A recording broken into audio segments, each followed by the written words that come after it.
Voilà, Monseigneur et tous et toutes, je vais rentrer dans le sujet directement parce qu'en fait, on a quand même pas mal de diapositives aujourd'hui et je commence ce sujet en présentant un petit peu une présentation générale.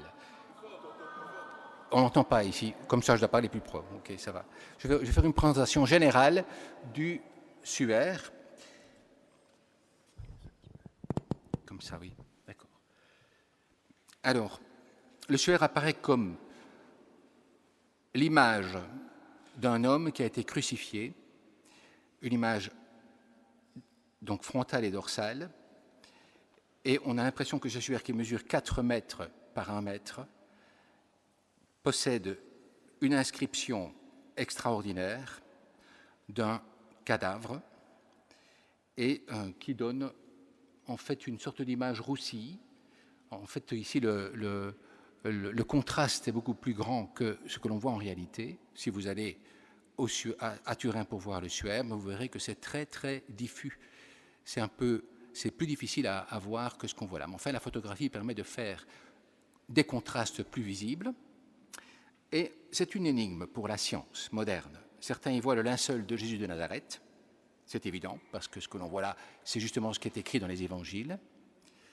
Et puis, donc, on y voit aussi une sorte, certains y voient le témoignage de sa passion, de sa mort et même de sa résurrection, hein, comme nous allons voir ici. En plus, il y a une image négative, qui est en fait celle qui a réveillé l'intérêt pour le SUER, superficielle, j'expliquerai cela plus tard, et transparente. En même temps, on a observé une image tridimensionnelle, et donc on voit un relief de corps humain. Il y a comme un codage du relief du corps qui se trouve dans l'image. Et c'est une image qui est impossible à reproduire. Beaucoup de tentatives ont été faites pour la reproduire. On a pu reproduire plus ou moins l'apparence du visage par des techniques donc, qui étaient moyenâgeuses ou autres, mais on n'a pas parvenu à reproduire le corps de dos et de front. Et c'est une image unique dans l'histoire de l'humanité. C'est-à-dire, il n'y a pas d'autre SUER qui présente de telles caractéristiques. On ne connaît pas, historiquement, un processus naturel qui aurait produit une image similaire dans tous les morts de l'histoire. Donc c'est aussi quelque chose qui interroge. Pourquoi ce linceul et pas d'autres linceuls? On n'a pas des images similaires sur d'autres linceuls. Je vais parler un tout petit peu brièvement de l'histoire. Je ne suis pas un historien, mais on pourrait diviser en fait l'histoire du SUER en 3 périodes.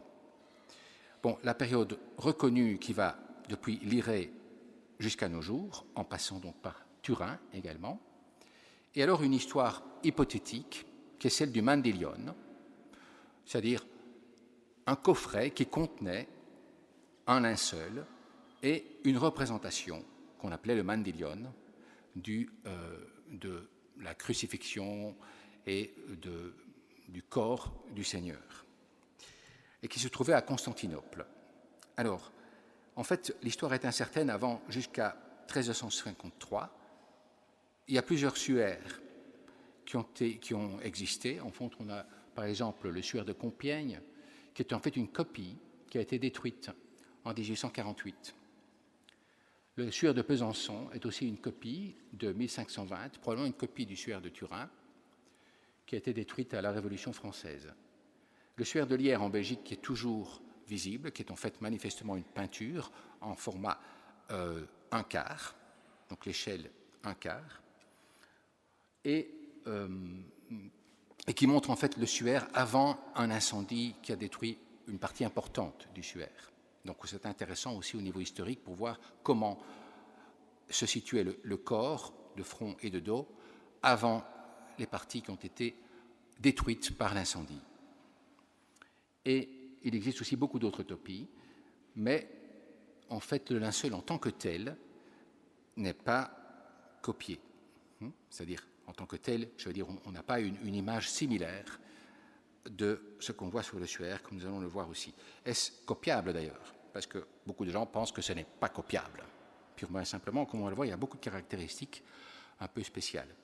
Je vais faire brièvement ici pour aller un peu plus vite, parce que, comme il y a beaucoup de dias, simplement, dans l'histoire qui va depuis l'an 33, ou l'an 30 à peu près, donc la période de la mise au tombeau du Seigneur, jusqu'à la 4e croisade à Constantinople, on a une certaine histoire qui est racontée là, et puis de la 4e croisade, donc du sac de Constantinople par les chrétiens catholiques, eh bien, on a la disparition du Mandylion, et il y a plusieurs hypothèses qui ont été faites.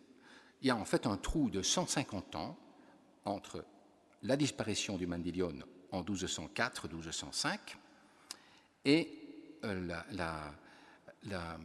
son apparition à Lirey en France, une paroisse, une nouvelle paroisse, une nouvelle église qui vient d'être construite par un noble, Geoffroy de Charny, et qui a mis dedans ce suaire qui est aujourd'hui à Turin.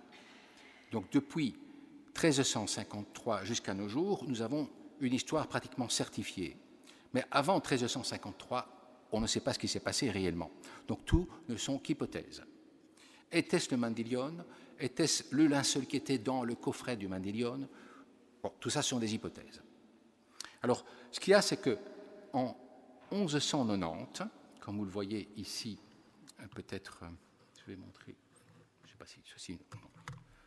Ici, comme vous voyez ici, en 1190, il y a une miniature qui a été faite dans un codex qui a été retrouvé plus tard par un certain jésuite qui s'appelait Prey. Et Prey on appelle pour ça le codex de Prey, qui se trouve à Budapest, si je ne me trompe. Et ce codex de Prey a une enluminure qui représente, comme vous le voyez ici, l'ensevelissement du Christ au tombeau. On voit un ange qui montre aux saintes femmes un suaire qui possède plusieurs caractéristiques que l'on retrouve sur le suaire de Turin. Ce qui est intéressant, c'est que cette enluminure a été faite avant la disparition du Mandylion. Donc, ce qui veut dire que ce qu'on voit ici, c'est en fait quelqu'un qui s'est inspiré de ce qu'il a vu sur le Mandylion. J'expliquerai un peu plus tard cela. Donc, reprenons un peu le cours de l'histoire ici, et nous voyons que plusieurs hypothèses ont été écrites, entre autres celle Plusieurs hypothèses ont été écrites, entre autres celle qui est reprise dans un livre récent de Jean-Christian Petit-Fils sur l'histoire possible dans le trou de 150 ans entre le Mandylion et Lirey en France. Alors là, il semble qu'un certain diacre impérial aurait écrit, pour dire qu'aussi le Mandylion ou le linceul qui était dans le Mandylion était celui du Christ. Bon, on a donc des témoignages de personnes très proches du sac de Constantinople et qui parlent du linceul du Christ contenu là, lorsqu'un diacre parle d'une tentative de coup d'État de Jean Comnène à Constantinople. Il invoque justement le fait qu'il y a des linges sacrés qu'on ne peut pas violer sans se mettre contre Dieu, en quelque sorte. Il y a un point d'argument de choc. Ne rentrez pas et ne faites pas ici de sac de cette ville pour respecter les linges sacrés qui sont là. Entre autres, il cite le linceul du Christ. Bon, il y a également un référendaire Grégoire qui, lors du transfert de Édesse à Constantinople, parce qu'avant Constantinople, le linceul se trouvait, selon la tradition, à Édesse. Édesse est une des villes que vous voyez ici, en Turquie actuellement, en Asie mineure.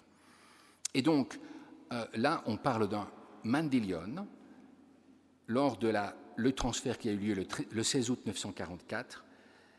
Eh bien, on parle d'un grand drap replié sur lequel se trouve l'empreinte du Christ due à la sueur. Donc, il suppose que l'empreinte a été faite par la sueur du corps du Christ au moment de son ensevelissement au tombeau et que cela aurait imprimé l'image. C'est intéressant. Donc le livre dont je vous parlais se trouve ici. Donc vous voyez le Saint-Suaire de Turin par Jean-Christian Petit-Fils ici. Selon Petit-Fils, le transfert en 1247 de 22 reliques de la Passion, essentiellement en France, à la demande de Saint Louis IX, roi de France, parmi lesquels se trouvait un linceul mortuaire du Christ, qui s'appelait la Sanctam Tuellam, est encore présente en 1335 en France. Mais elle disparaît de l'inventaire en 1534. Et donc il y a quelque chose qui s'est passé entre ces deux dates. Donc on a l'impression que le suaire est effectivement retrouvé en France. Est-ce le suaire ou un linceul, mais en tout cas sur lequel se trouve imprimé le corps du Christ. 12 ans plus tard, donc après 1335, en 1353, le suaire actuel de Turin se trouve à Lirey, et c'est là qu'il apparaît dans l'histoire. Alors, bon, je vais passer un peu sur toutes les choses. Donc, Geoffroy de Charny, comment l'aurait-il eu? Sur sa tombe, il a fait imprimer, comme vous le voyez ici, justement une représentation du suaire sur une pièce en plomb éteint, où on voit le corps du Christ, donc tête bêche, si l'on peut dire, donc corps de face et de dos. C'est sur donc son tombeau en réalité. L'évêque Pierre d'Arcy s'est opposé à l'ostension de ce suaire qui apparaissait comme ça dans une paroisse, dans une nouvelle église qui avait été construite justement par la famille de Charny, et qu'il a mis là-dedans ce suaire. Il y a eu une ostension qui a été permise après par le pape Clément VI a demandé que l'évêque n'interdise pas cela dans son diocèse. Mais il n'a pas parlé de reliques comme il avait parlé auparavant, mais d'icônes. Donc, ce qui veut dire que pour lui, ce n'était pas nécessairement appuyer le fait que c'était une relique qui venait du Christ, mais que c'était une représentation. Ça pouvait être une peinture aussi éventuellement, mais que ce n'était pas nécessaire de s'opposer aux fidèles, selon le pape, qui voulaient vénérer cette icône ou cette relique. Bon, je passe là-dessus, simplement que le tissu va être vendu à la famille de Savoie. Et là, certains même parlent de ce que Marguerite de Charny a fait une vente d'un objet sacré, et comme vous le savez, ça c'est une simonie, ce n'est pas bon. Et donc, mais donc, à part cela, on peut se dire qu'à partir de là, le suaire passe dans la famille de Savoie. La famille de Savoie va le placer tout près à Chambéry, là où ils habitent. Et puis, lorsqu'il y a un incendie qui va apparaître en 1532, qui va en fait endommager assez fort le tissu. Vous voyez ici la généalogie de la famille de Geoffroy de Charny, chevalier du Saint-Sépulcre.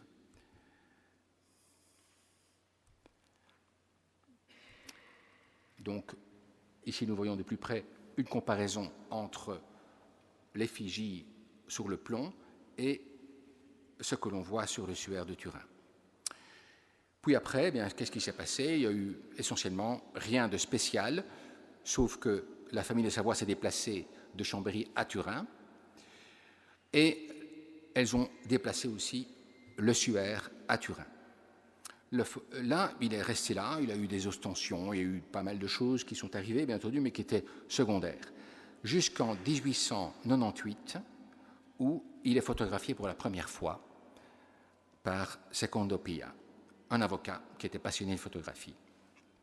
Et c'est là qu'on voit qu'il y a le négatif, puisque la photographie, à cette époque-là, ne prenait pas des photos directement en positif, mais passait par un négatif, et qu'il fallait, pour obtenir le positif, faire un négatif de négatif.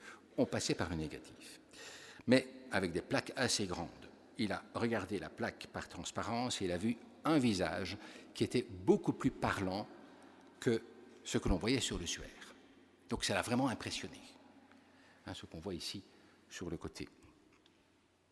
Bon, il y a aussi, ce que je voudrais dire, c'est que beaucoup d'hommes d'Église pensaient, et pensent encore aussi d'ailleurs, que c'est un faux.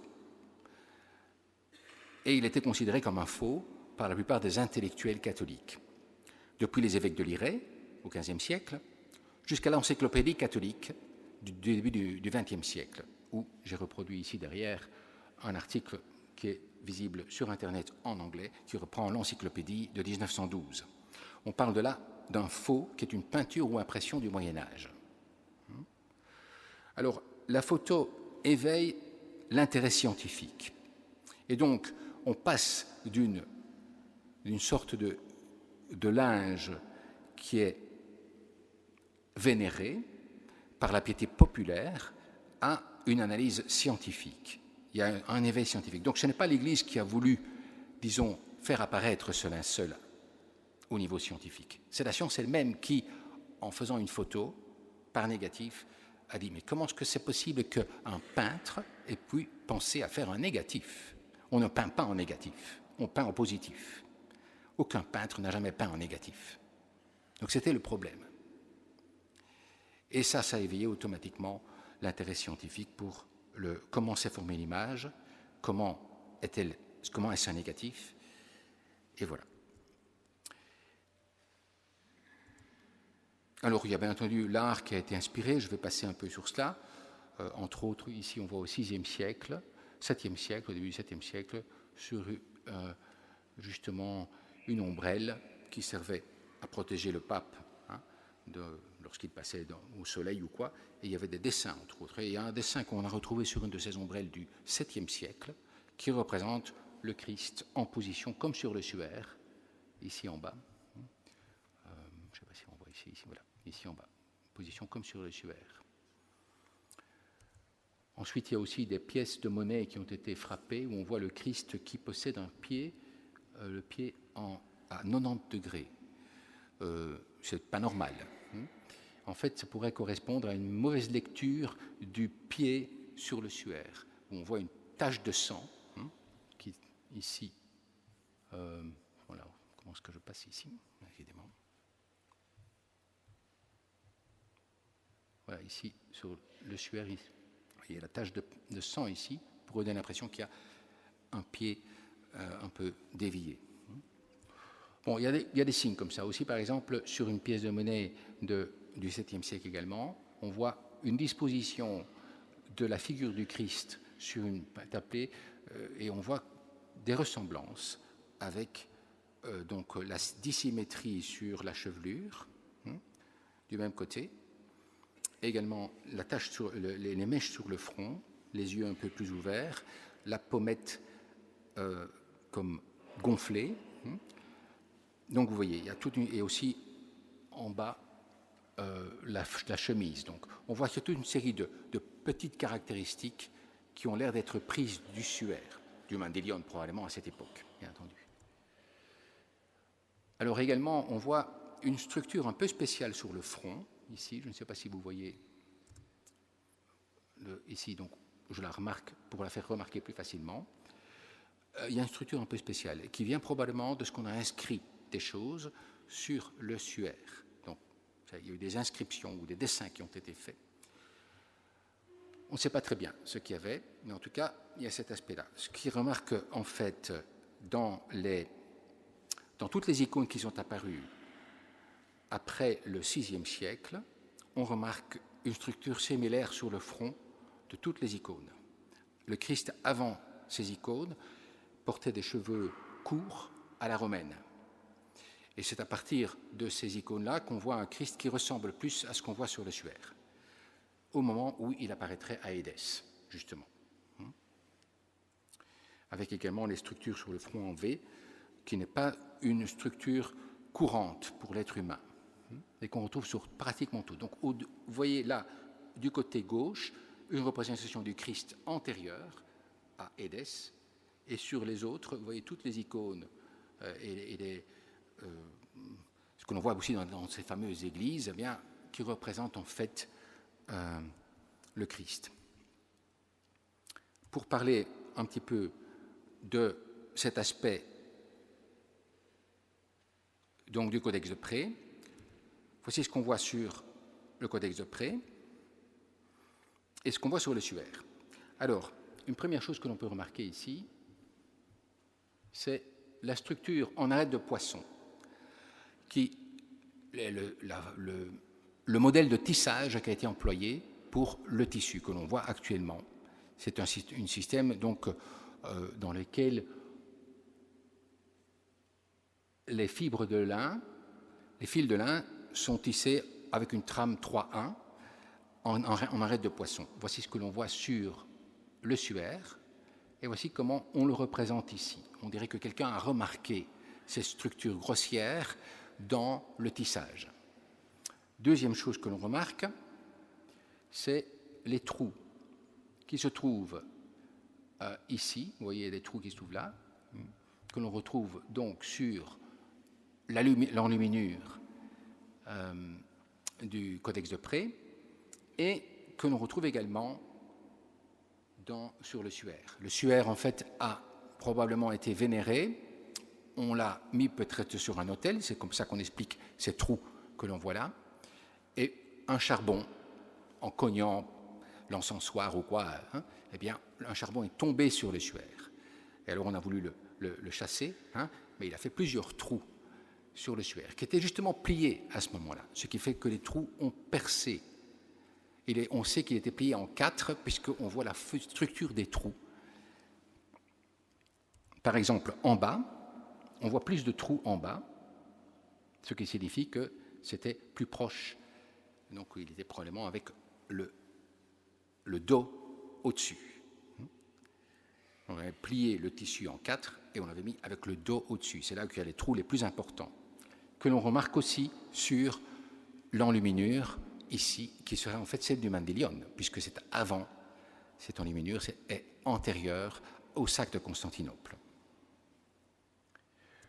Donc ceci met en doute la datation en carbone 14, parce que certains disent, si on voit ces trous et si on voit toutes ces structures, une autre chose que l'on remarque, c'est que la personne qui a fait l'enluminure a mis plein de petites croix sur la partie dorsale. Et or, quand on regarde la flagellation, les traces de la flagellation sur le dos du Christ, on voit une flagellation croisée, comme si deux personnes avaient flagellé, chacun un à droite, l'autre à gauche, ou une personne avait commencé à flageller à droite et puis à gauche, de façon à faire des structures croisées, de plaies sur le dos. Ce qui donne en fait l'impression qu'il y a des petites croix sur le dos. Et c'est ainsi qu'on retrouve des croix en dessous sur l'enluminure. Vous voyez, enfin, ce sont des petits détails que les gens, en analysant, se sont dit, tiens, c'est un peu étonnant, que l'on retrouve tous ces détails que l'on voit justement sur le suaire de Turin et qui sont de la fin du XIIe siècle. Avant la fin du XIIe siècle, donc, tout ça. Alors, ici, ce sont les flagrums romains qui ont été utilisés, qui ont utilisé à l'époque plutôt. On remarque aussi une mèche ou une tresse de cheveux relativement lisse sur le dos de la tête au dos. Je passe la parole maintenant à Philippe Boxeau, qui va venir vous parler de l'analyse légale.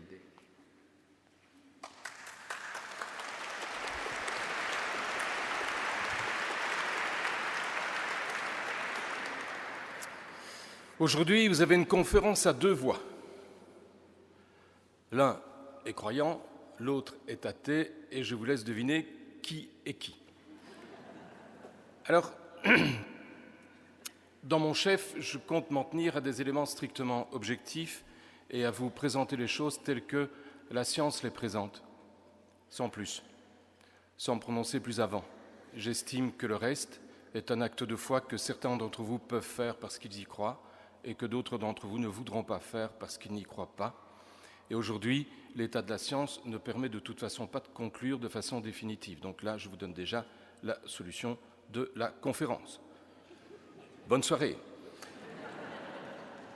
En 1898, un avocat, et il fallait bien que ça vienne d'un avocat, et j'ai beaucoup d'amis avocats qui aujourd'hui déjà me détestent, il fallait bien que ça vienne d'un avocat, il a pris la toute première photographie. Je ne sais pas si vous savez, mais la photographie judiciaire est apparue en 1870. Et à partir de 1870, on a commencé à utiliser la photographie dans les procès, à utiliser la photographie lors des meurtres et des descentes criminelles.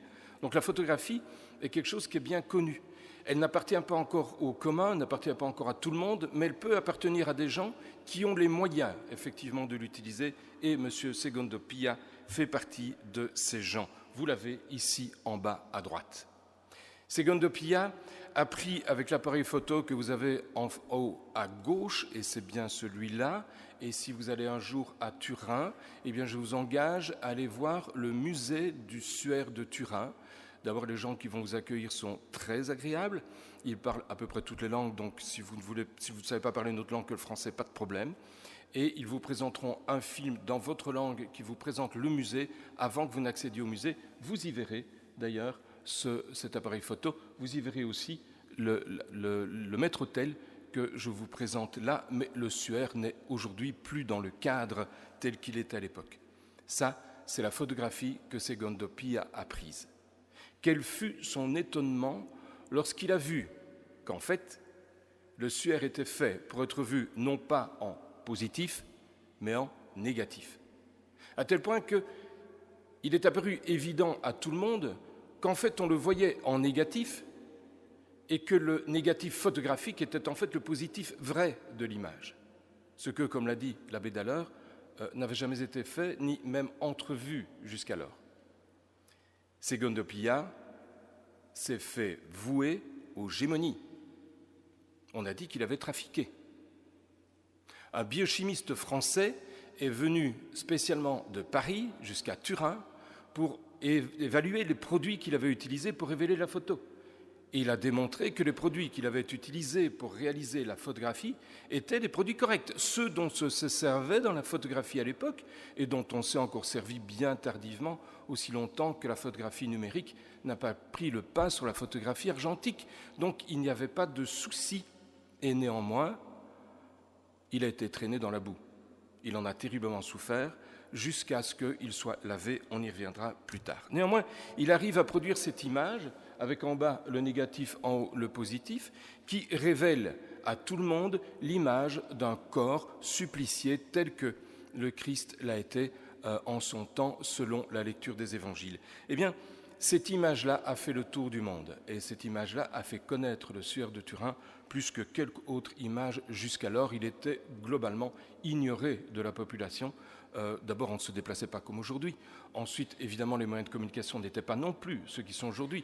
La photographie naissait à peine, mais cette image-ci a été l'une des photographies les plus diffusées à travers le monde entier à partir du moment où elle a été produite. Et nous sommes seulement un peu plus de 28 ans, après que la photographie ait véritablement pris ses marques. L'image est très visible de face, elle l'est également de dos. Vous voyez un visage sur le linceul qui a été pris en photo encore plus tard par Giuseppe Enrie. Nous sommes en 1931.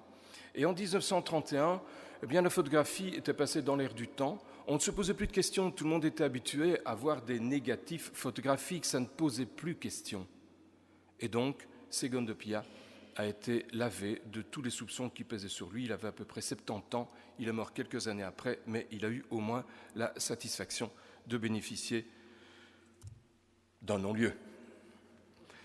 Des photos couleurs ont été prises en 2000. Il y a eu ensuite, plus tard, une caméra utilisée par la NASA pour photographier la surface de Mars, qui a été également utilisée sur le linceul et qui permet de voir d'infimes détails pour tout le monde. Il y a un site qui s'appelle Syndonia.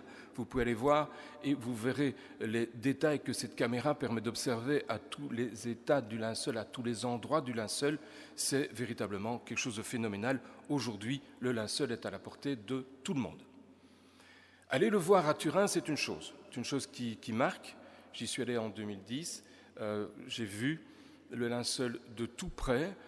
De tout près, je peux vous dire qu'on ne voit rien, à part le linceul, mais on ne voit pas l'image. Pour la voir, il faut être à plusieurs mètres. Et il vaut mieux être dans l'église où elle était laissée à l'adoration des fidèles et où l'entrée était parfaitement libre, il n'y avait strictement rien à payer. Sur la table du médecin légiste, c'est-à-dire sur celle que je connais le mieux, à savoir la mienne, je vous propose de l'envisager et de voir ce qu'il y a moyen de voir sur le corps. Mais avant ça, il faut que je vous explique comment on meurt sur une croix. Tout le monde sait que la crucifixion, c'est quelque chose d'horrible, mais personne ne sait exactement pourquoi. Eh bien, je vais vous l'expliquer. La mort sur la croix est ce que nous appelons en médecine égale une asphyxie posturale, c'est-à-dire une asphyxie qui est engendrée par la posture du corps. Il en existe des tas, on peut en imaginer quantité, celle qui nous intéresse, c'est celle du Christ. Alors, je peux déjà vous dire que sur les crucifix que vous voyez dans les églises, il n'est pas cloué sur la bonne croix. Ce n'est pas une croix comme vous les connaissez, c'est une croix en T. Il y a deux parties à cette croix. Il y a un stipes. Le stipes, c'est la partie qui est plantée dans le sol. Et il y a l'autre partie qui est la partie horizontale qu'on appelle le patibulum. Et le patibulum, c'est la partie sur laquelle les mains sont clouées, et vous allez voir qu'elles ne sont pas clouées n'importe où, qui est hissée par les tortionnaires jusqu'en haut du stipes et fichée, plantée véritablement dans le stipes. Alors, il ne peut pas être cloué dans les mains. C'est une impossibilité totale. Un médecin a fait une chose qu'aujourd'hui je n'oserais jamais plus faire, mais c'était en 1950, et c'était à Paris. C'est un chirurgien. Il a pris des morts et il les a fait clouer par les mains sur une croix pour voir s'ils allaient tenir. La conclusion tombe sans appel, aucun des corps n'a jamais tenu sur une croix s'il est cloué dans une main. Et pour cause, dans la main, dans la paume de la main, il n'y a pas de tissu qui permette de maintenir le clou qui est planté. Donc nécessairement, à un moment donné, les mains vont se décrocher. Le corps va tourner autour de l'axe des pieds et c'est plutôt d'une fracture du crâne qu'il va mourir que véritablement sur la croix. Ça ne tient pas la route. Les Romains sont des gens pratiques. Ce supplice, ils sont allés le chercher en Macédoine. Et peut-être venait-il même de plus loin. Il pouvait venir d'Inde, on n'en est pas certain.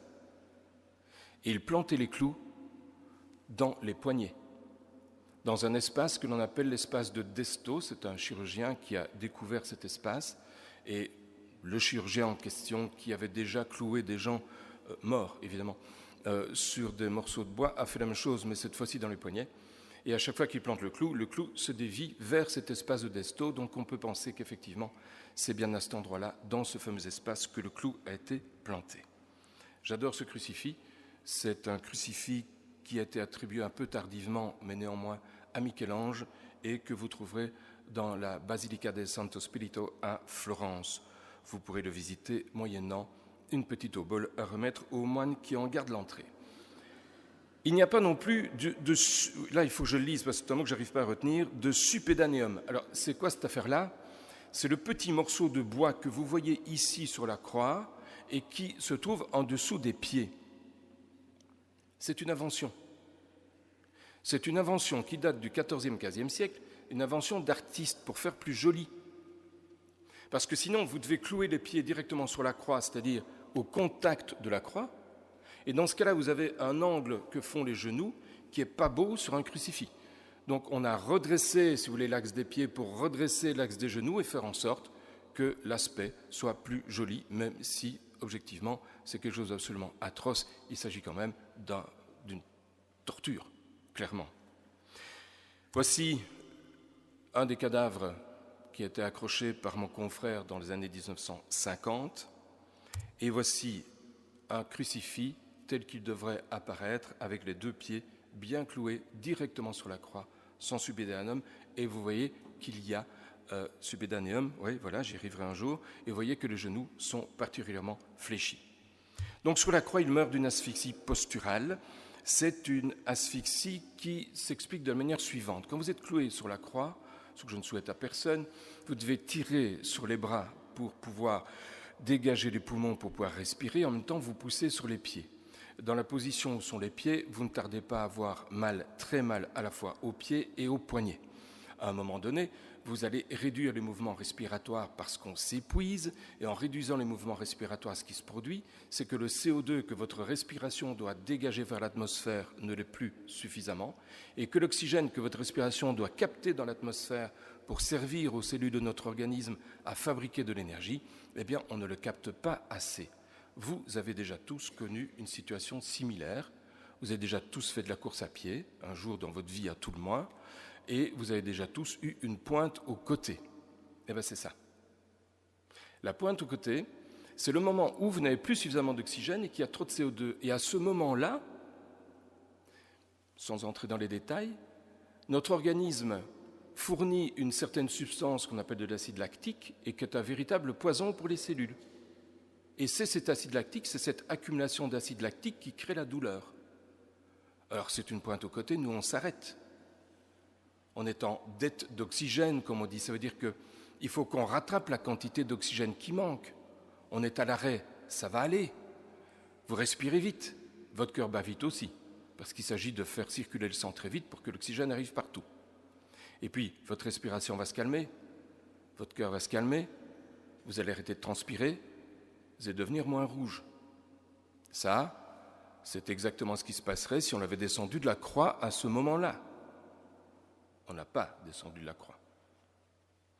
Il est donc entré dans ce que nous appelons en médecine une acidose respiratoire, c'est-à-dire un état où le sang acquiert un pH acide. Ceci est incompatible avec la survie, mais pas nécessairement à brève échéance. La survie peut être plus ou moins longue.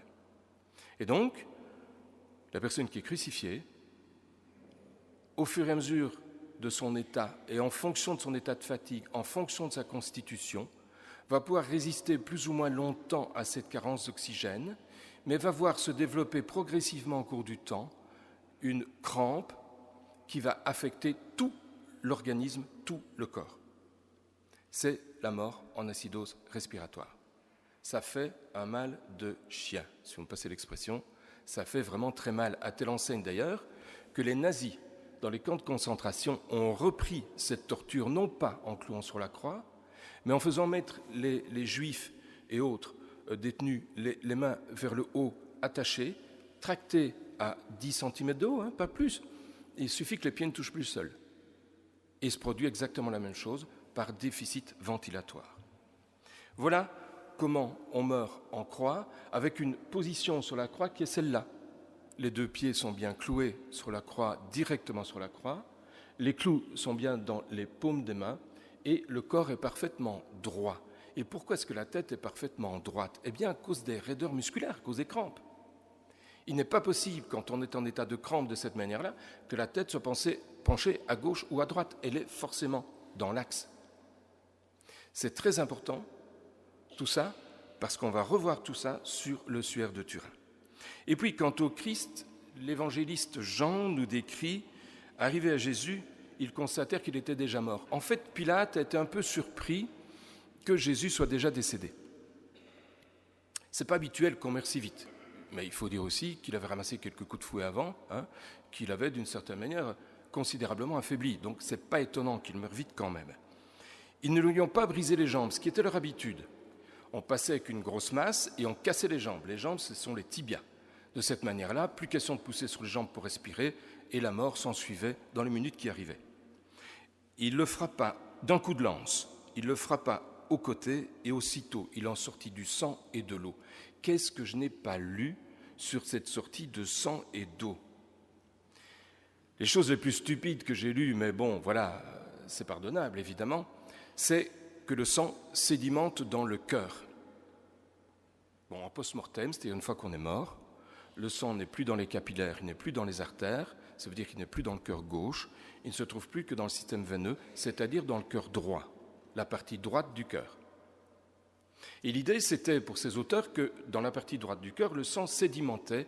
Ça veut dire que les parties les plus lourdes du sang étaient dans la partie basse du cœur et que la partie plasma, la partie liquide, celle qui est la plus légère, était dans la partie haute. Ce qui permettait d'expliquer que, pour eux, quand le cœur a été percé par la lance, eh bien, le sang est d'abord sorti et puis de l'eau, mais ça ne tient pas la route. J'ai autopsié pas loin de 4000 personnes. Je n'ai jamais vu, quel que soit l'état de putréfaction et quelle que soit l'évolution post-mortem, de sang qui sédimentait dans un corps. C'est une erreur fondamentale, c'est faux. Bon, il faut l'expliquer. Et en fait, l'explication tient à ceci. Le Christ a d'abord été flagellé. Et connaissant les Romains, ça peut être banal. Les coups que l'on reçoit de fouet occasionnent, et j'ai déjà eu plusieurs morts qui sont morts de cette manière-là, non pas avec des fouets, mais avec des manches de brosse, occasionnent au niveau du thorax non seulement des fractures de côte quand il s'agit de manches de brosse, quand il s'agit de fouet, les côtes ne cassent pas, Ils ne sont pas assez forts, les fouets, mais les manches de brosse, oui. Mais ils occasionnent derrière des contusions du poumon, c'est-à-dire des blessures superficielles de la paroi du poumon. Le poumon ne saigne pas nécessairement, mais ce qui se produit, c'est un exudat plasmatique. Ça veut dire qu'il y a du plasma qui soigne à partir des lésions. C'est de l'eau pour l'évangéliste. On ne va pas lui en vouloir de ne pas avoir remarqué que ce n'était pas blanc, mais que c'était plutôt orangé. Il n'est pas médecin, le gars. Hein. Et puis c'est aujourd'hui qu'on sait ça. À l'époque, on ne savait pas. Donc c'est de l'eau, du plasma, qui s'est répandu dans la cavité pleurale. Et donc quand la lance traverse le corps, elle traverse d'abord la cavité pleurale, et puis elle va toucher le cœur. Il sort d'abord du sang, et de l'eau, c'est l'inverse. On ne va pas lui en vouloir non plus. Il sort d'abord de l'eau, et puis du sang. D'abord la cavité pleurale, et puis la cavité cardiaque. Alors, quant à l'homme du suaire, comme je l'appelle, les anthropologues ont déterminé qu'il s'agissait d'un homme, ça c'est bien vu, effectivement, qui mesurait 1m78, 1m81. Pourquoi est-ce qu'on n'est pas plus sûr? Parce qu'il a les genoux fléchis. Intéressant, c'est les genoux fléchis. Et donc il fait entre 77 et 78 kg, 79 kg, ça on a des tables qui nous permettent de dire qu'à telle taille, on a plutôt tel poids qu'un autre, et environ 35 ans, c'est ainsi qu'ils l'ont déterminé. Et puis quant aux blessures, ça c'est ce qui m'intéresse le plus, évidemment, on voit qu'il y a des plaies du cuir chevelu, ce sont des plaies que nous qualifions en médecine légale de punctiformes, c'est-à-dire des plaies sous forme d'une pointe d'aiguille, si vous voulez, c'est très pointu, c'est très incisif, c'est très petit. Mais vous avez déjà tous eu aussi, j'en fais appel à votre expérience décidément, ce qu'on appelle en Liège un crin. Hein, donc une plaie crânienne. Voilà, tout le monde sait de quoi je parle, évidemment, on est à Liège. Donc cette plaie crânienne, vous avez vu aussi à quel point elle saigne. Le scalp est terriblement irrigué. Et donc une petite aiguille, quelle qu'elle soit, qui rentre dans la peau du scalp, fait nécessairement saigner et peut même faire saigner abondamment. Ce sont tous les petits points, les petites taches que vous voyez là. Les cheveux sont tout imprégnés de sang, le nez est cassé et dévié, et on voit qu'il y a encore dans le visage d'autres traumatismes. Voici le trauma qui touche la cage thoracique. On voit que la lance rentre du côté droit, et je crois qu'effectivement c'est bien à droite qu'elle rentre. L'évangéliste n'a pas dit si c'était gauche ou droit. Et dans les crucifix, parce que depuis le temps que ça m'intrigue, ça fait 20 ans minimum que je m'intéresse au suaire, donc pensez, à chaque fois que je vois un crucifix, je regarde s'il est percé à gauche ou à droite. Et ben, la plupart du temps, il est à droite. Nous en trouvons quelques-uns qui sont percés à gauche. Mais à gauche, malheureusement, le saignement aurait été vraiment très peu abondant. Or, ici, sur le suaire, il y a une chose très intéressante. C'est que, vous voyez là, à cet endroit, si la flèche arrive, là voilà, à cet endroit-ci, vous voyez la plaie qu'il y a là? Cette plaie a un bord net. On voit la flèche ou pas? Ah non. Ouais, bah, je me montre ça à moi, c'est pas grave.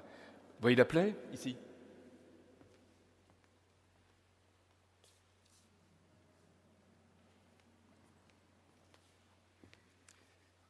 Hein? Oh, génial, comme à l'école. Merci. Si, ça me rappelle des choses, ça. Mais d'habitude, c'est sur mes fesses que ça tombait, cette affaire-là. La plaie, donc, a des bords nets, des bords qui sont comme coupés au couteau, et c'est le cas de le dire, parce que, objectivement, l'objet qui a servi se rapproche plutôt d'un couteau que d'autre chose. C'est une lance, une pointe de lance, ça se rapproche d'un couteau. Il y a une issue de substance.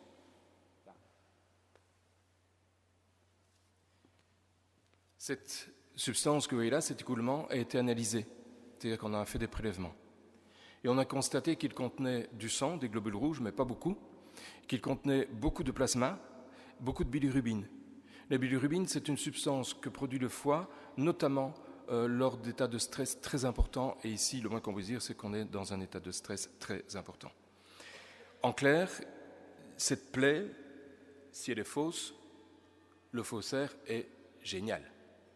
Parce qu'il est allé chercher pour mettre dans la plaie exactement ce qu'il fallait. Du plasma, très peu de sang, et de la bilirubine. Aujourd'hui, on le sait. Au Moyen-Âge, pas. Continuons. Voici les clous qui sont plantés dans les poignets, dans les paumes, bonjour Boxo.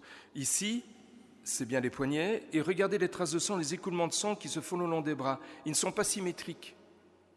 On a l'impression que le bras gauche était plus élevé, plus à la verticale, que le bras droit qui était plus oblique à cause des écoulements. Il n'y a pas de symétrie dans la façon dont le corps a été crucifié, pour être très clair. À l'arrière du crâne, on retrouve les hémorragies punctiformes dont je vous parlais. Et dans le dos, on trouve des lésions qui correspondent à des coups de fouet. Et les fouets que je vous montre là sont des photos que j'ai prises au musée du linceul à Turin et qui vous montrent le type de fouet qu'utilisaient les Romains. Ce sont des fouets munis de lanières en cuir, terminés par de petites haltères en métal. Et ces petites haltères en métal frappent la peau qu'elles arrachent au fur et à mesure qu'il y a des coups. Alors regardez, c'est vraiment très intéressant, regardez le dos. Et regardez le dos dans sa partie gauche. Et vous allez voir que dans la partie gauche, il y a énormément de coups. Regardez dans la partie droite, ils sont moins nombreux. Et regardez autre chose, c'est l'inclinaison des coups à gauche et à droite.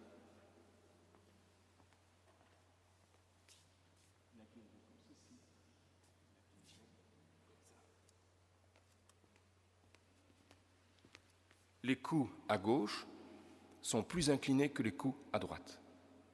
Ça veut dire que le flagelleur qui était à gauche était plus grand que le flagelleur qui était à droite. Et d'ailleurs, celui qui était à droite, regardez les jambes, il s'en est donné à cœur joie, c'est à sa taille. Alors que celui de gauche, il était bien dans le dos, il est plutôt resté dans le dos, il a un petit peu touché les fesses, mais il n'est pas descendu en dessous. Il y a véritablement des éléments que l'on peut voir aujourd'hui qui, s'ils sont l'œuvre d'un quidam, c'est un quidam génial, qui en plus connaît les techniques d'aujourd'hui. Ici, nous avons aussi, regardez, je vais revenir en arrière, voilà. Allez, on le refait une fois. Philippe, lui, il a fait ça dans son... Il sait faire, hein. Ça se fait automatiquement. Moi, je suis obligé de jouer avec la machine. Il est ingénieur en communication, moi, moins. Vous voyez ces zones, elles sont beaucoup plus foncées à l'intérieur des cercles. Ce sont sans doute des zones de frottement. Il faut savoir que lorsque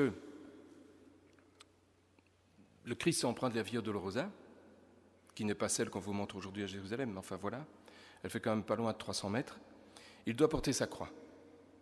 On ne porte jamais toute la croix. Personne n'arriverait au bout du chemin avec une croix qui fait plus de 90 kilos, c'est pas possible.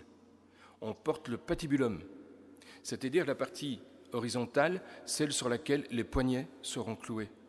C'est cette partie-là que le supplicié porte sur son dos, c'est cette partie-là qui a sans doute frotté sur le dos pour donner les lésions que l'on y voit. Le sang a été analysé. Il a été analysé par Pierluigi Baima à Bologne, qui est un médecin légiste de l'université de Turin, qui était malheureux. Non, il était un de mes amis, ça c'est pas malheureux. Ce qui est malheureux, c'est qu'il est malheureusement décédé. Il a fait ses études, il a prouvé que le groupe sanguin qui se trouve sur le suaire de Turin est du groupe AB positif. Et puis, on a aussi découvert qu'en dehors de ce sang coagulé, il y a des zones où du sang post-mortem a coulé. C'est du sang qui vient de la plaie au côté droit que je vous ai montré tout à l'heure. C'est effectivement du sang post-mortem. Alors, passons maintenant à des techniques diverses et variées qui nous permettront peut-être d'y voir plus clair quant à l'origine de cette empreinte, de cette trace, de ce que d'aucuns ont appelé un dessin, voire d'autres un coloriage sur le lin. Quand on fait une fluorescence à lumière de Wood, c'est une technique que nous employons régulièrement. L'idée, c'était la suivante. Si, sur le lin, on a déposé un métal chauffé, exemple, un morceau de bronze que l'on aurait sculpté à l'image de ce qui se trouve sur le linceul et que l'on aurait ensuite déposé sur le linceul de façon à faire une trace de brûlure, eh bien, nous aurions une révélation de l'image à l'empreinte de Wood. Ce n'est pas le cas. La lampe de Wood nous montre un flou rosâtre. Et ce flou rosâtre, provient de l'incendie, à tout le moins, qu'il a subi en 1532 dans la chapelle de Chambéry.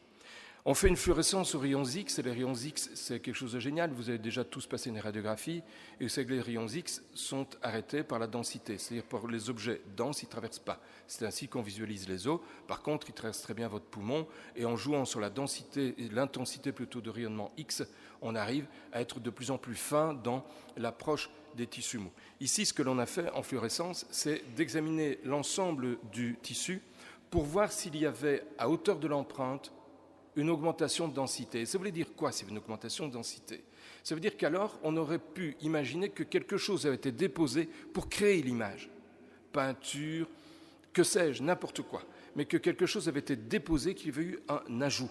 Eh bien, on a vu que le poids relatif des différentes régions était variable. Ça veut dire que l'image n'apparaît pas. Ça veut dire que rien n'a été ajouté pour créer cette image. En spectroréflexométrie photoélectrique, un truc qui permet de déceler les pigments, on voit qu'il n'y a pas de pigments. Quand on fait de la spectro, on constate que le jaunissement du lin est différent selon les régions. Quand on fait de la spectro-infrarouge, on distingue bien les zones de taches de sang, mais on ne distingue pas l'empreinte. Bref, quand on pose des bandes adhésives, on va récupérer différents éléments que l'on va pouvoir analyser, notamment les pollens. Bref, cette image, aujourd'hui, pose toujours question. Mais il y a des choses que l'on sait désormais. On sait, grâce à toutes ces techniques, à ces méthodes, qui, dans le monde scientifique, ne sont pas contestées pour ce qu'elles ont apporté. On sait qu'elle doit être vue de loin pour être perceptible, ça je vous l'ai dit, il faut être minimum 3 mètres. On sait que ce n'est pas une peinture parce qu'il n'y a pas de pigment. On sait que ce n'est pas un dessin parce qu'il n'y a pas de contour. Et c'est même très spécial parce que quand vous regardez l'image, vous voyez qu'elle est assez concentrée au centre et puis qu'elle va en diminuant, à tel point qu'on aurait bien de la peine à marquer une ligne précise qui la délimiterait. On sait qu'il n'y a pas de substance étrangère, que ce n'est pas un décalque. La lampe de Wood nous a montré qu'il n'y avait pas eu application d'un métal chaud. Personne n'a noté de direction non plus dans cette image.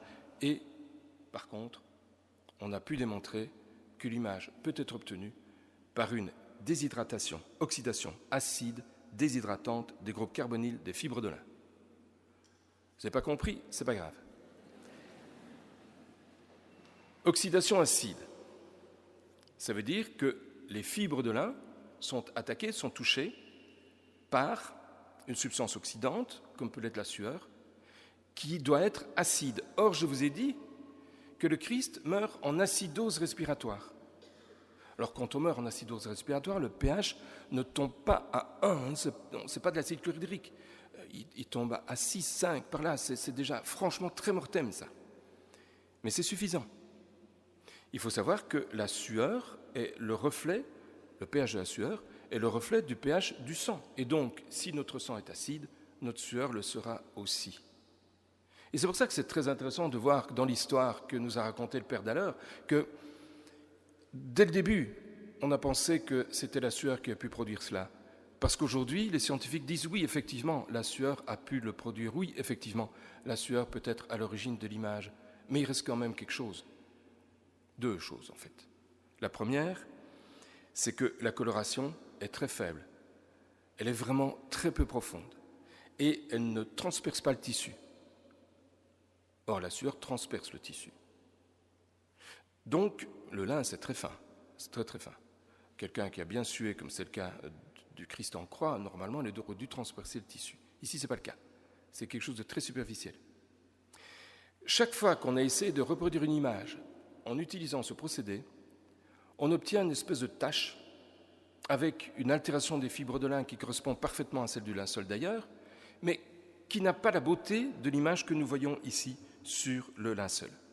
L'image apparaît en 3D, je vous l'ai déjà dit. Et puis, et Philippe en a parlé, et puis surtout,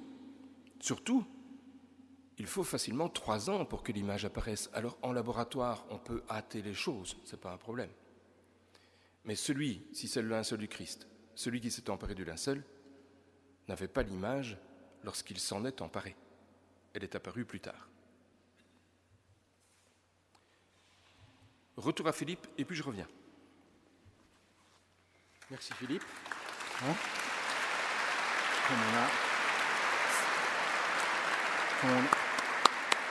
Comme on a le même prénom, bien entendu, c'est un peu en confusion, mais enfin voilà. Nous aurions ici, en fait, tout ce que Philippe nous a dit ici est une chose qui est spéciale, et je vais essayer de montrer certains aspects étonnants que l'on a découverts récemment, c'est-à-dire par la science de la fin du XXe siècle et du début du XXIe. Entre autres, Barry Schwartz, qui est un juif, qui a été celui qui a été le photographe scientifique qui a été appelé par le STURP pour faire des analyses scientifiques en 1978, eh bien, dit la chose suivante, que ça ne pouvait pas être une peinture. ce juif de Californie venait là uniquement avec ses appareils, et il a dit lui-même, moi, je suis venu là-bas, à Turin, parce qu'on m'avait demandé de faire des photos en UV, en rayon X, en infrarouge, en lumière transmise, etc. Et je pensais qu'après une semaine, je retournerai en Californie, je fais un rapport, et c'est fini, je change de boulot. Et non, il a dit, ça a changé complètement ma vie. C'est lui qui a le site Internet actuellement le plus étoffé, qui s'appelle shroud.com, donc le suaire.com. Alors, la première chose qui l'a vraiment étonné, c'est la lumière transmise. En fait, ce qui est tout à fait étonnant, je vais essayer de vous montrer ici, vous voyez, en éclairage direct, c'est-à-dire par l'avant de l'image, vous voyez effectivement l'image, mais quand vous mettez le spot derrière, vous ne voyez plus l'image. Et ça vient entre autres de ce que justement Philippe nous a dit, que l'image est constituée par une couche très très très fine, plus fine qu'une bulle de savon, quelques microns. Nous allons voir ça par exemple, si vous prenez un billet de 50 €, tout le monde déjà connaît ce billet, si vous le prenez de face et de dos, vous voyez ici,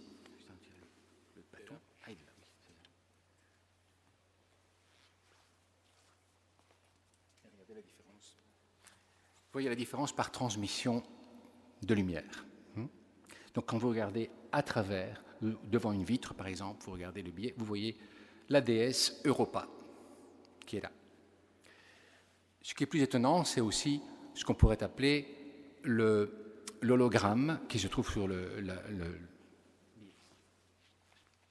Par transparence, on voit de nouveau la déesse, mais quand vous regardez en lumière directe, de face ou de dos, vous voyez des structures avec 50, la valeur du billet.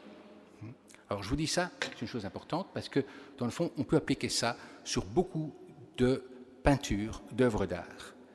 Et on peut voir parfois à l'intérieur... Tu pousses là, t'as un laser. Ah, d'accord.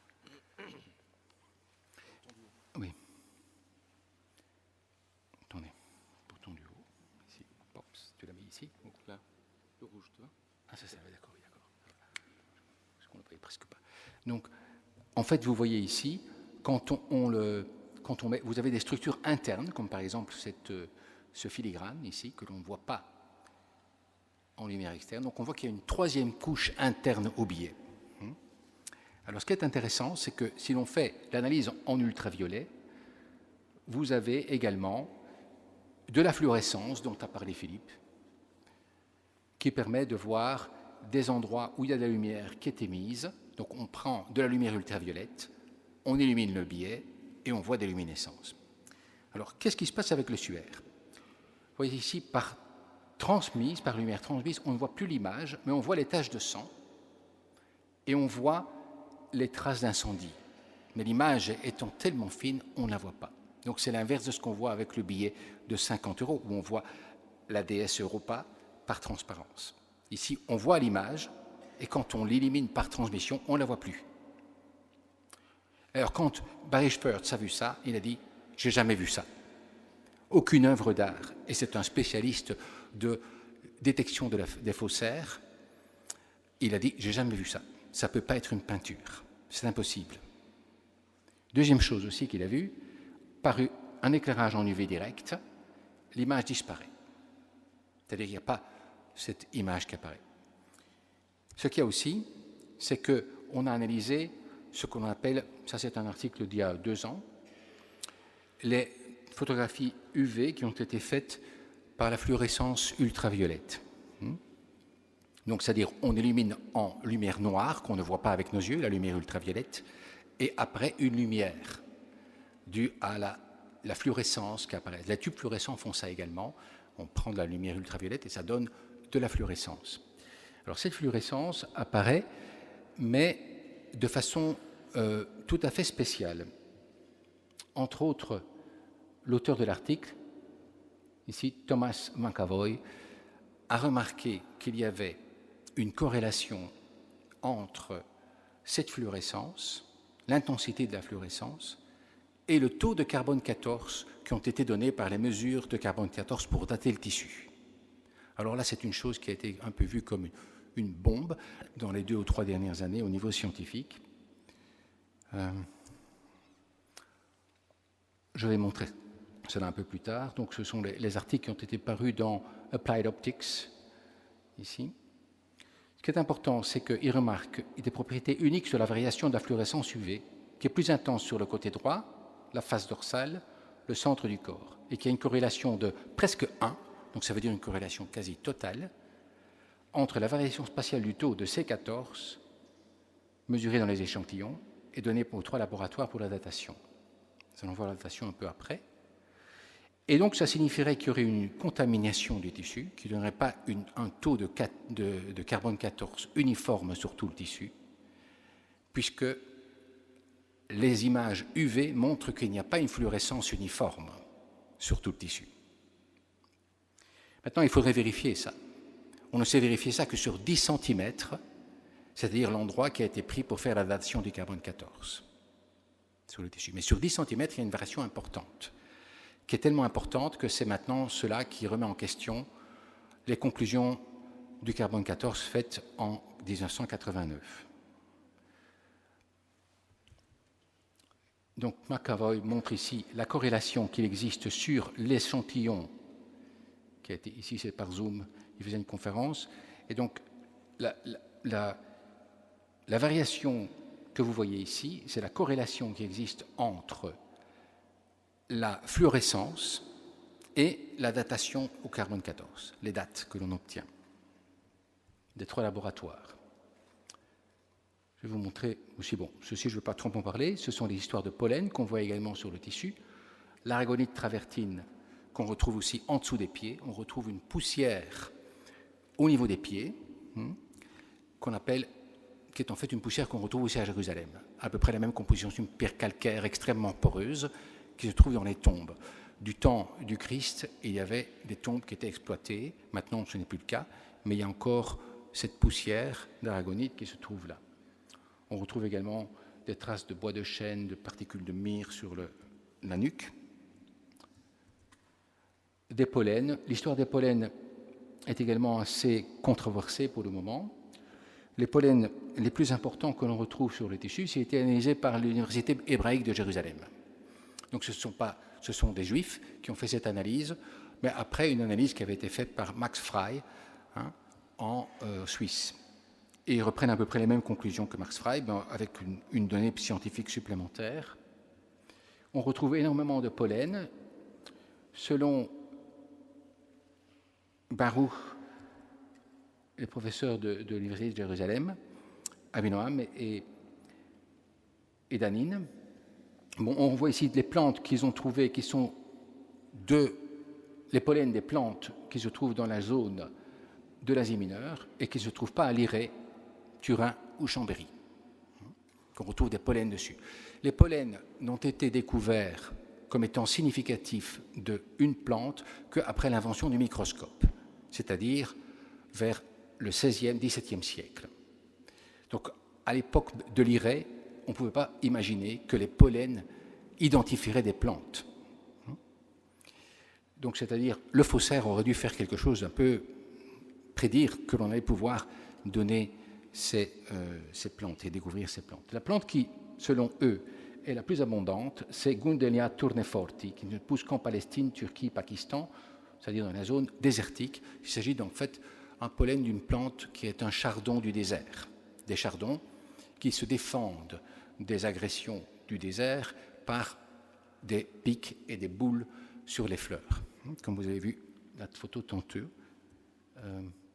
On retrouve 38 plantes de la zone entre Jérusalem et Édesse, selon eux, 18 plantes entre Édesse et Constantinople, 14 plantes dans la région de Constantinople, 13 plantes dans la région de Lirey à Turin et 16 plantes dans les régions alpines. C'est ce que eux certifient, donc Avinoam Danin et Urobari, Uribahur. Voici une feuille du chardon du désert et le pollen qui correspond. La présentation par Danin ici on voit la boule de chardon, la boule un petit peu comme les boules de bardane, hein, qui sont très collantes et qui sont un peu comme des velcro comme ça, qui ont des... On retrouve 25 à 50% de ces pollens, selon eux, autour de la tête. Donc ce serait des boules dans la couronne d'épines. On aurait mis à l'intérieur également des boules de chardon, de désert, donc qui ont des pics, des plantes épineuses. Alors, ce qui est intéressant, bon, on retrouve également des inscriptions ou des traces d'inscriptions, ici en grec et en latin, et également peut-être une pièce de monnaie sur les yeux. Je ne vais pas trop parler de ça parce que c'est moins démonstratif à mon avis. Voici ici une des plantes épineuses qui aurait peut-être constitué la couronne d'épines. Voici ici les pollens des différentes plantes, le nombre de pollens qui ont été recueillis, et nous voyons que cette Gundelia tourneforni a pris presque sur 204 pollens qui ont été identifiés sur les 313 qui avaient été trouvés. Il faut savoir que dans les régions désertiques, beaucoup de plantes disparaissent. Et donc, on ne parvient pas à identifier parfois certains pollens. Et puis aussi, il y a une couverture, c'est difficile à identifier.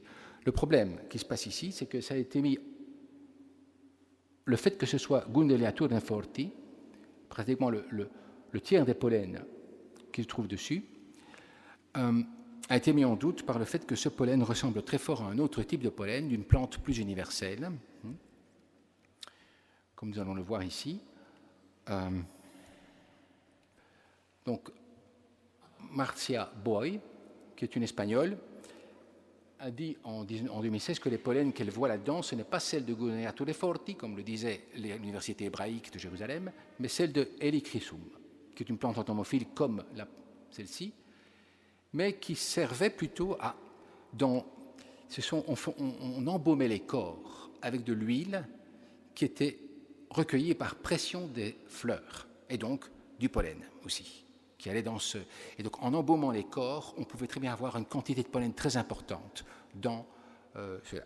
De toute façon, que ce soit l'hypothèse des Juifs de Jérusalem, enfin de l'université hébraïque, ou de Marcia Boy, qui est une spécialiste justement des pollens, qui les a étudiés, elle, en microscopie électronique, elle dit que la technique d'embaumement, cette technique d'embaumement typique chez les Juifs, a disparu au IIIe siècle. Et donc, ça va contre aussi, dans l'un ou d'autres cas, la datation que le carbone 14 donnait. Je vais te laisser. C'est pas long, tu peux rester. Vous savez à quel point aujourd'hui on aime l'ADN, elle est même devenue, en matière de criminalistique, la reine des preuves. C'est quelque chose qu'on aime bien avoir dans tous les procès où l'on tente d'incriminer quelqu'un ou de démontrer que des faits ont été commis. Eh bien, sur le suaire, effectivement, on trouve de l'ADN et on en trouve même en grande quantité dans les taches de sang et on en trouve également un peu partout sur le suaire. Dans les taches de sang, on peut s'y attendre, forcément, puisque c'est du sang. La question avait été posée, c'est Pierluigi Baima Bolone, de nouveau, qui a répondu, de savoir si c'était du sang humain. C'est la première question qu'on s'est posée. La réponse est clairement, c'est du sang humain. Deuxième question, quel était le groupe sanguin? Et à l'époque, on n'avait que les groupes sanguins et pas encore l'ADN. Eh bien, on a pu démontrer que c'est du groupe sanguin AB+, comme je vous l'ai déjà dit. Et puis, on s'est interrogé sur l'ADN. L'ADN est apparu un peu plus tard. L'ADN est apparu au tournant des années 90. C'est là qu'il a commencé à se développer. La première fois qu'on a utilisé de l'ADN pour identifier quelqu'un, c'était en 87. Et puis aujourd'hui, on a des techniques d'identification qui sont vachement plus développées et qui ont terriblement évolué. Mais on pourrait s'en servir pour identifier, ça c'est clair. Le problème ici du linceul de Turin, c'est que l'ADN est cassé. Il est terriblement cassé. Un ADN, c'est plusieurs milliards de paires de bases. Ici, il est cassé par segments qui sont relativement petits et qui font, grosso modo, 323 paires de bases. En clair, c'est pas très grand. Alors, la tendance, évidemment, puisque aujourd'hui on parle de clonage, et c'est une question qu'on me pose d'habitude en me disant mais il y a de l'ADN sur le suaire, docteur, est-ce qu'on pourrait cloner le personnage qui s'y trouve? La réponse est aujourd'hui non. Et demain? Allez savoir. Allez savoir. Aujourd'hui, c'est de la science-fiction d'arriver à reconstituer un ADN qui objectivement est tellement cassé. Mais demain, c'est pas sûr. C'est pas sûr du tout. Donc, on pourrait très bien estimer un jour ou l'autre que l'on pourrait réobtenir ou obtenir l'ADN qui se trouve sur le suaire de façon complète. Alors, il y a aussi sur le suaire, bien entendu, des ADN d'hommes et de femmes qui sont un peu dispersés sur tout le suaire et forcément, il a été touché, il a été manipulé, il a été présenté. Il y a plein de gens qui ont tourné autour de ce suaire. Il y a des religieuses Clarisse en 1532 qui l'ont reconstitué après l'incendie de 1532 et déposé sur une toile de Hollande pour assurer sa stabilité. Il y a eu beaucoup de travaux qui ont été faits dessus, donc il n'est pas anormal, puisqu'ils ont été faits sans précaution, qu'il y ait de l'ADN divers qui soit dessus. Mais celui qui nous intéresse, c'est celui des taches de sang, et celui-là, un jour, peut-être qu'on pourra en faire quelque chose. Faut-il se réjouir? La question reste posée. C'est bon, toi.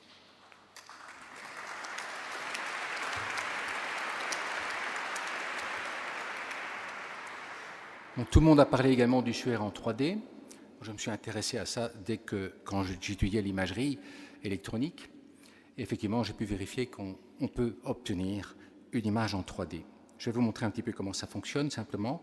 Vous voyez ici une carte dans laquelle le blanc représente le sommet des montagnes, le bleu représente la profondeur des océans ou des cours d'eau. Et vous voyez qu'on peut faire comme un code de couleur sur la 3e dimension. Il suffit de mettre ça dans un ordinateur et on obtient ceci.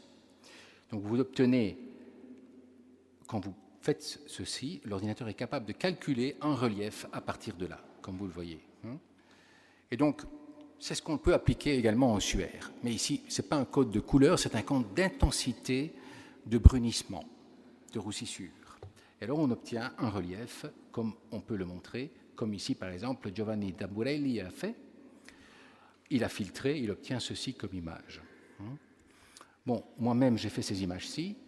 Si vous louchez un tout petit peu, vous pouvez voir 3 images, et l'image du centre est en 3D. Vous pourriez avoir en 3D si vous louchez un petit peu et vous mettez les 2 images. Enfin, il y a aussi une façon de voir la 3D en faisant un 3D par translation et fondu négatif. Si vous mettez le négatif sur le positif, les deux s'annulent, ça donne une image tout à fait grise, parce que le positif annule le négatif.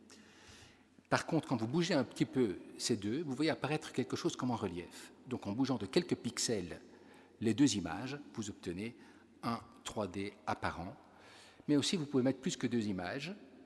Ici, il n'y a que 2 images, avec une pondération de 1 et moins 1, donc, si on peut dire. Mais si vous mettez plusieurs images, vous avez un filtre qui permet de voir certains détails. Et c'est avec cela qu'on a pu déterminer qu'il y avait des écritures, des choses écrites sur le tissu. Donc, on va apparaître certains détails plus que d'autres, grâce à cette technique avec plusieurs images.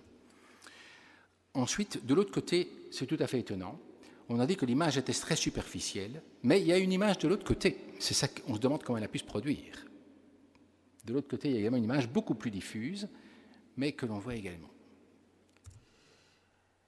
Je vais parler un tout petit peu du carbone 14, qui est en fait un isotope du carbone qui est produit à partir de l'azote.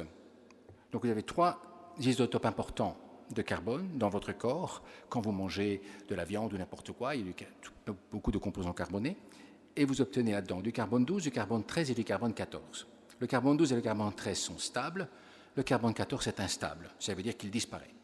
Mais ne vous en faites pas, il ne disparaît pas tellement dans votre vie. Après près de 5600 ans, la moitié du carbone 14 a disparu, alors que le carbone 12 reste. Pour vous dire à peu près la proportion, si vous avez 1000 tonnes de carbone 12, vous avez dedans, à l'heure actuelle, produite par l'atmosphère et le bombardement solaire, environ 1 mg de carbone 14. Ça veut dire un grain de sel de carbone 14 par rapport à 1000 tonnes de carbone 12. Mais ce carbone 14, même s'il est en très petite quantité, il sert à mesurer l'âge d'un tissu, puisqu'après 5600 ans, la moitié de ce carbone 14 a disparu. Donc si vous avez 1 mg maintenant, dans 5600 ans, vous n'aurez plus qu'un demi-milligramme. Et en mesurant ainsi, vous pouvez connaître l'âge du tissu, plus ou moins. À cause de l'activité solaire qui varie, qui produit plus ou moins de carbone 14 à partir de l'azote 14, eh bien, vous avez la possibilité de mesurer. En fait, la datation carbone 14 a été donnée et donne un âge compris entre 1260 et 1390 pour le tissu. Analyse faite par le British Museum. En 1988, on a pris divers échantillons ici, A, B, C, ici, et cela a été donné à 3 laboratoires, A à Arizona, qui est passé le plus près de l'image ici, B à Zurich et C à Oxford. D a été pris comme une réserve. Et il y a également ici en Belgique le professeur Raas, que j'ai contacté avant sa mort, et qui m'a dit qu'il avait effectivement reçu l'échantillon de Raas, qu'on appelle l'échantillon de Raas, qui est ici, et qui a été utilisé pour analyse textile. Alors lui m'a dit qu'au Vatican, il lui avait demandé de remettre ce tissu, qu'il devait le remettre. Il a renvoyé, il n'est jamais arrivé. Il a été intercepté, probablement par le professeur Gove, qui est en fait l'inventeur de la méthode AMS qu'on voit ici, le professeur Gove. Le professeur Gove aurait dans son laboratoire fait des tests et il serait arrivé à des âges très différents, entre 1000 ans d'âge d'un côté et 1800 âges d'un autre, 1800 ans d'un autre. Les 3 autres laboratoires qui ont fait des mesures officielles se donnent ici. Vous voyez une courbe qui apparaît, et Gove n'a pas pu publier ses résultats parce que ça mettrait un discrédit sur sa datation. Gove lui-même maintenant émet l'hypothèse qu'il y a eu une contamination du tissu. Bon, en fait, en tout cas, ce que l'on voit, c'est que les résultats qui ont été publiés par Nature, dans lesquels il y avait un échantillon par chaque laboratoire du suaire, un échantillon d'une tombe numidienne, un échantillon d'une momie égyptienne et un échantillon de la cape de Louis IX de France. Alors, ces échantillons ont donné, si je me souviens bien, la date de cet échantillon-ci aux 3 laboratoires, et les autres, ils devaient deviner l'âge. On connaissait l'âge de la tombe numidienne et de la momie égyptienne, on ne connaissait pas l'âge du suaire. Donc c'est un petit peu un système pour voir à l'aveugle et aussi comparer les 3 laboratoires sans qu'ils puissent eux-mêmes dire quel échantillon est du suaire. C'était un protocole qui avait été établi par le British Museum. On obtient des résultats. Ce qui est tout à fait étonnant, c'est que le résultat pour le suaire de Turin donne un niveau de signification, un niveau significatif de 5%, qui est extrêmement bas, ce qui signifie qu'on a l'impression que les 3 laboratoires ont des mesures qui sont relativement éloignées l'une de l'autre. Ils n'ont pas un âge constant sur le tissu. C'est ce que je disais tantôt. Et le professeur Tom McEvoy, maintenant, est en train de dire que c'est corrélé, cette différence entre les 3 laboratoires est corrélée avec la différence de luminosité que l'on obtient par fluorescence UV. Une chose à vérifier sur tout le tissu, bien entendu. Bon, Rogers a travaillé également là-dedans. Voici maintenant les articles, je vais terminer un peu par tout ça ici, les articles qui sont parus récemment et qui remettent en doute non pas la méthode de datation, mais les interprétations qu'on en a faites par la suite. Donc, ils mesurent bel et bien des taux de carbone 14 différents, mais il y a une critique assez forte qui a été faite par Casabianca, Marinelli et autres sur la remise des résultats. Qu'est-ce qui s'est passé? En fait, le British Museum a refusé de donner l'accès aux données brutes, aux mesures brutes, pendant des années.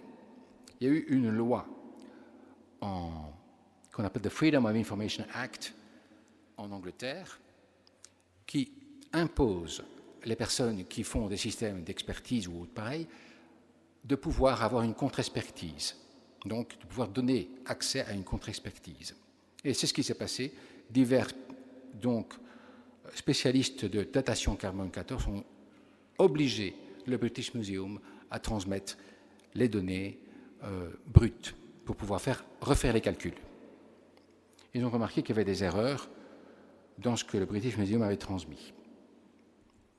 Et cela a été paru, entre autres, ici, dans l'un des articles que je vous ai montré, c'est l'article de Gravinaca. Il faut savoir que cet article, qui est paru dans une revue peer-reviewed, donc qui est en Archaea Metron, je crois que ça s'appelle. Il y en a deux, il y en a une sur The Journal of Archaeology, et celle-ci, c'est l'autre revue. Eh bien, cette chose n'a pas été controversée ni par le British Museum, ni par Arizona, ni par Oxford, ni par Zurich. Tous ont dit OK, ils n'ont pas critiqué cet article. Donc, ce qui veut dire qu'il y a deux problèmes qui apparaissent, c'est que Arizona a fait 8 mesures, mais le British Museum a demandé à Arizona de ne remettre que 4 mesures, de façon à diminuer le poids de ces mesures sur les autres. Oxford a remis 3 mesures, Zurich a remis 5 mesures. Ce qui est publié dans Nature est ceci. Il y a des différences assez importantes. Ici, entre autres, cet élément-là, par exemple, ça, ce sont les mesures qui ont été faites par les laborantins, puisqu'on a eu accès au rapport de laboratoire, et ceci, c'est ce qui a été envoyé au British Museum. Vous voyez qu'il y a 20 ans d'élargissement de l'erreur. Entendu, ça ne change pas l'âge moyen. Ça ne change pas l'âge moyen, mais ça change l'interprétation de la contamination possible du tissu ou non. C'est ça qui changeait exactement. Donc, et s'il y a contamination des tissus sur 10 cm avec une différence aussi importante, on se demande si cette contamination n'a pas été encore plus importante, non plus à 10 cm, mais à 1 mètre de là.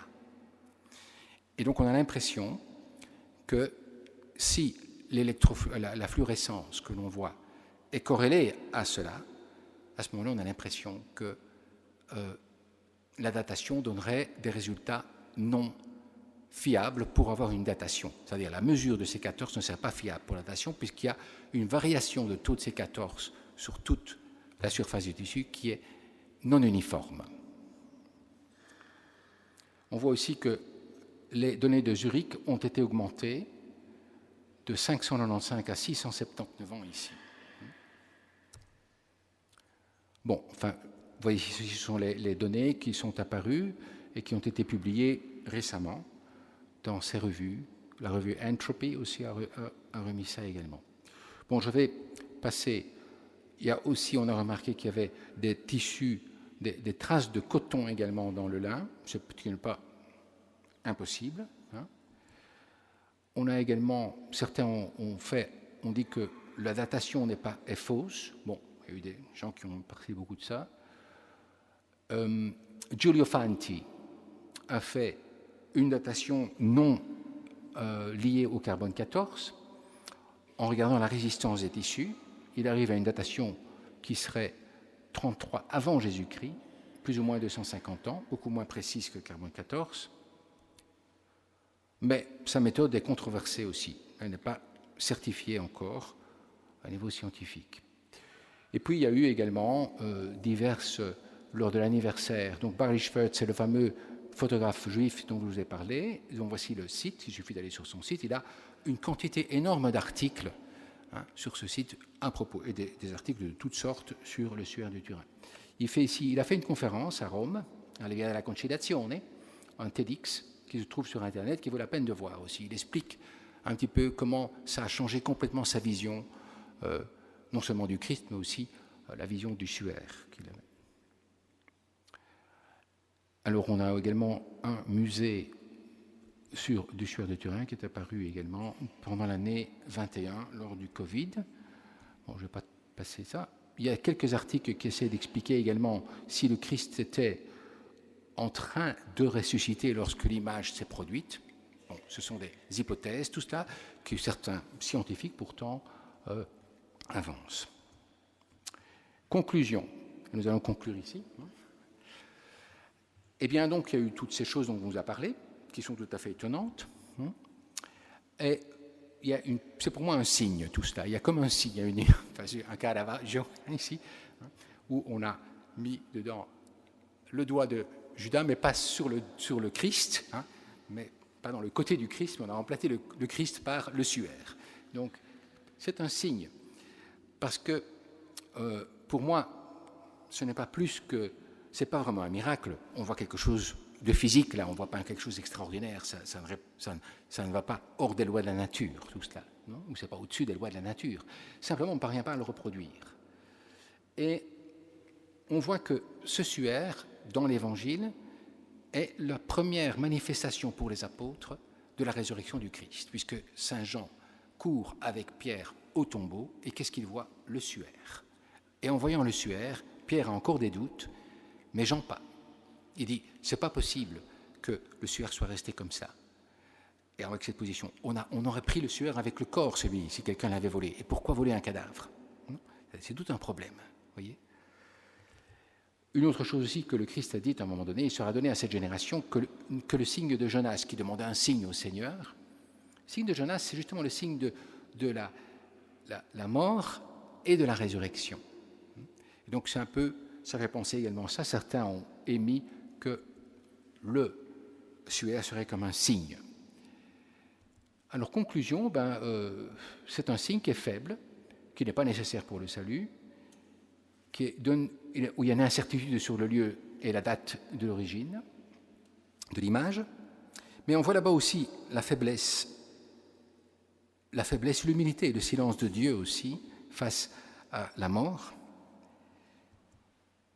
la faiblesse de l'homme, un signe qui est gênant peut-être pour certains incroyants qui veulent le dénigrer ou l'attaquer.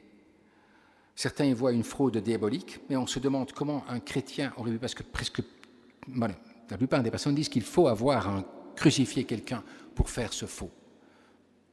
Quel chrétien qui voudrait défendre le christianisme crucifierait quelqu'un ainsi et le torturerait pour faire un faux comme cela? On se demande un petit peu, il faut aussi une logique, disons, par rapport à la foi, qui est un peu contradictoire et incohérente ici par rapport aux faussaires. Et celui qui y croit y voit un signe de la mort et de la résurrection, mais c'est un signe qui est suffisamment expressif pour le croyant, en tout cas, parce que tout le monde le prend comme une image de la passion. Et c'est ce que Jean-Paul II dit ici, Saint Jean-Paul II, en regardant en 1998 ce tissu, dit « Il voilà un miroir de l'Évangile, le reflet de la souffrance et de l'impuissance humaine, l'image de l'amour de Dieu au-delà du péché de l'homme, l'image de l'impuissance et de l'abandon de l'homme, l'image du silence de la mort et de Dieu, le triomphe de l'éphémère sur la mort et l'impuissance, et aussi une sorte de victoire sur tout désespoir si ce linceul est vrai. Parce que, bien entendu, ça change tout, s'il est authentique. Et le pape François a visité aussi, le 21 juin 2015, le suaire. On le voit ici en train de mettre sa main là vers le suaire. Voilà. Nous pouvons conclure finalement avec cette parole que tu pourrais lire. Oui, c'est une parole que j'ai choisie en fait pour mes étudiants, parce qu'en fait, ce que vous voyez là, c'est un cours que je donne à mes étudiants en criminologie pour leur expliquer la difficulté qu'il y a parfois dans la vie d'un scientifique à rester à l'écart de tout acte de foi. C'est ce que Georges Lemaître, qui est l'inventeur de la théorie du Big Bang et qui était prêtre, disait, c'est que quand on fait de la science, il faut laisser sa foi au vestiaire. Quand on fait du travail comme j'en fais, il faut laisser ce que l'on croit aussi au vestiaire pour découvrir ce qu'il y a à découvrir sur une scène de crime, par exemple. Ne pas croire, mais découvrir. Ne pas imaginer, mais découvrir. Aller à la recherche des traces et des indices. Alors, vous avez vu aujourd'hui une conférence où c'est ce que nous avons tenté de faire. Philippe avec sa foi, moi avec ma pas foi, forcément. Nous avons montré qu'en fait, un homme a été tué, si ce n'est pas le Christ, de la même manière que lui. Il était couché dans ce linceul. Ce ne peut pas être un faux du Moyen-Âge. Un faux n'aurait jamais été réalisé de cette manière, et ça, c'est quelque chose de strictement objectif que je vous dis. Il y a des gens qui se sont élevés en disant « Oui, mais enfin, le visage devrait être plus épaté. » Vous savez, comme le visage du masque d'or d'Agamemnon. On l'a défait de sa tête et puis on l'a écarté. Et forcément, on voit les oreilles qui sont dans le même plan que le nez. Ça fait quand même une drôle d'impression. Ici, on ne voit pas les oreilles.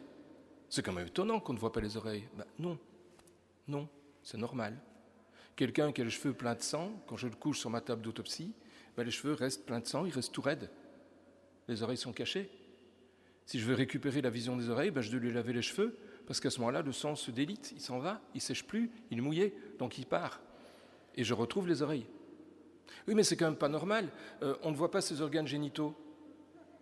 C'est vrai, on ne les voit pas. Alors certains disent, oui, mais c'est parce qu'on a mis des petits cubes de bois en dessous des coudes, comme ça les coudes sont plus hauts et on peut arriver à mettre les mains à cet endroit-là. Ne le faites pas maintenant, faites-le chez vous ce soir, pensez à moi. Essayez de mettre vos mains plutôt pour cacher vos organes génitaux externes, eh bien vous n'y arriverez pas, ou alors vous avez des grands bras. En clair, vous êtes pathologique. Mais ici, il n'est pas pathologique, il a des bras suffisamment longs. Mais quand on est sur une croix, avec les bras tirés vers l'arrière, qu'on tire sans cesse sur les bras pour respirer, qu'est-ce qui se passe à un moment donné? Vous savez, les capsules articulaires des humérus, ici, elles sont fragiles. Et quand vous tirez vers l'avant, vous risquez de la péter. L'épaule sort, elle se déboîte, c'est une luxation antérieure de l'épaule. C'est ce qui arrive régulièrement sur les croix. Et là, vous atteignez les organes génitaux externes. Il n'y a pas besoin de mettre de petits bouts de bois, ça n'avait pas de sens. Ça n'avait pas de sens. La tête est bien droite, les genoux sont bien fléchis, et vu les lésions, ce qui correspond à la façon de mourir en acidose respiratoire, comme je vous l'ai décrit, et surtout, la plaie au côté ne peut pas avoir été causée chez quelqu'un de vivant, ou alors, s'il était causé chez quelqu'un de vivant, il en est mort. D'autre part, et je termine, le corps n'est pas resté longtemps à l'intérieur du linceul si l'on aurait putréfié, et on n'a aucun signe de putréfaction. Alors la phrase que j'aime, la voici, elle n'est pas de moi. D'habitude, on ne voit pas que c'est Jean-Paul II en dessous, 1998. Là, maintenant, vous avez la solution, évidemment, mais au départ, je laisse un peu les étudiants penser que ça pourrait être de moi, ça me fait plaisir. Le suaire est une provocation pour l'intelligence. Nous en avons fait aujourd'hui la démonstration devant vous. L'Église exhorte à affronter l'étude du Saint-Suaire sans position préconçue qui tiendrait pour sûr des résultats qui ne le sont pas. Elle invite les chercheurs à agir dans la liberté intérieure et dans le respect attentionné, tant de la méthodologie scientifique que de la sensibilité des croyants. Et j'espère, Philippe et moi, que c'est ce que nous avons fait aujourd'hui pour vous. Et là-dessus, nous vous remercions.